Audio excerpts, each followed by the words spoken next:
High বন্ধুরা, তোমরা সবাই কেমন আছো? আশা করছি সবাই ভালো আছো। তো প্রথমেই আমরা যেটা নিয়ে নিয়েছি সেটা হচ্ছে আমাদের কড়াইয়ে দিয়ে দিয়েছি সর্ষের তেল, সাথে নিয়ে নিয়েছি আমাদের বাড়ির পুকুরে যে মাছ ধরেছি সেই চিংড়ি মাছ।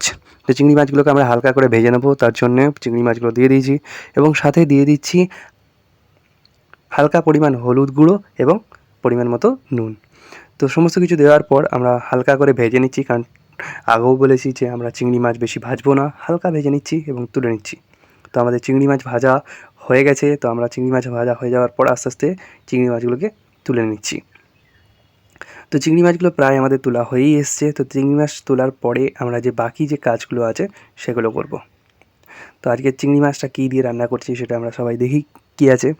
তো প্রথমেই চিংড়ি মাছগুলো তুলে নেওয়ার পর দিয়ে দিচ্ছি আরেকটু পরিমাণ তেল এবং দিয়ে দিচ্ছি 5 ফোড়ন, সাথে দিয়ে দিয়েছি তেজপাতা এবং আলু। তো আমরা প্রথমে দিয়ে দিচ্ছি আলুগুলোকে এবারে আস্তে আস্তে নেড়ে নিয়ে ভাজতে থাকবো। যখনই আমাদের আলুগুলো ভাজা হয়ে আসবে তখন আমরা ওপর থেকে দিয়ে দিচ্ছি এঁচোড়। তো আমরা এঁচোড়গুলোকে আগেই সেদ্ধ করে রেখেছিলাম শুধু হলুদ গুঁড়ো দিয়ে। তো আপনারাও আগেই এটা সেদ্ধ করে রাখবেন। তো এঁচোড় সেদ্ধ করার পর আমরা যে আলুটা আছে সেই আলুটা যেই হালকা হালকা ভাজা হয়ে আসবে তখন আমরা দিয়ে দিয়েছি। তো এবার এঁচোড় এবং আলুগুলোকে আমরা হালকা ভেজে নিচ্ছি। তো এঁচোড় আলুগুলো ভাজা একটু যখনই হয়ে আসবে তখন আমরা ওপর থেকে দিয়ে দিচ্ছি আদা রসুন বাটা। তো আদা রসুন বাটা দেওয়ার পর আমরা ভালোভাবে নেড়ে নেবো যাতে আদা রসুন বাটাটা ভালোভাবে মিশে যায়। তো আদা রসুন বাটা দেওয়ার পর দিয়ে দিচ্ছি আমরা একটু পরিমাণ মতো পানি, কারণ এবারে যে মশলাগুলো দেবো সেই মশলাগুলো আস্তে আস্তে কষবো, তার জন্য একটু পানি আমরা দিয়ে দিলাম। তো এবারে দিয়ে দিয়েছি মশলার মধ্যে নুন, লঙ্কার গুঁড়ো, হলুদ গুঁড়ো এবং সাথে জিরে গুঁড়ো। তো সমস্ত কিছু দেওয়ার পর আমরা এবারে ভালোভাবে এটাকে নেড়ে নিচ্ছি।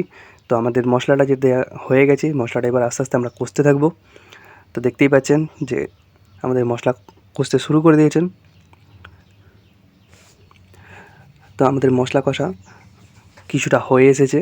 তো তখন আমরা যেটা চিংড়ি মাছগুলো আমরা ভেজে রেখেছিলাম সেই চিংড়ি মাছগুলো আস্তে আস্তে দিয়ে দেবো। তো চিংড়ি মাছগুলো দেওয়ার পর আরও আমরা ভালোভাবে নেড়ে নেবো যাতে পুরোটার সঙ্গে মিশে যায় এবং মশলার সঙ্গে চিংড়ি মাছগুলোও ভালোভাবে মিশে যায়। তো সমস্ত কিছু মিশে যাওয়ার পর আমরা দিয়ে দিচ্ছি বেশি করে পানি। তো আমাদের বেশি করে পানি দেওয়া হয়ে যাওয়ার পর এবার আমরা যে ঢাকনা আছে সেই ঢাকনা দিয়ে দেবো সেদ্ধ হওয়ার জন্য। কিছুক্ষণ পর যখন ফুটতে থাকবে তখন আবার আমরা এটা খুলে দেখব যে কীরকম হয়ে এসছে। তো যখনই আমরা দেখছি তখন আমরা দিয়ে দেবো একটু পরিমাণ মতো চিনি। চিনি দেওয়ার কারণ আমরা প্রথমেই বলে থাকি যে চিনি দেওয়ার মেন কারণ একটু মাত্র স্বাদ বাড়ানোর জন্য, অন্য কোনো কারণ নেই। এবং ওপর থেকে দিয়ে দিচ্ছি শাহি গরম মশলা।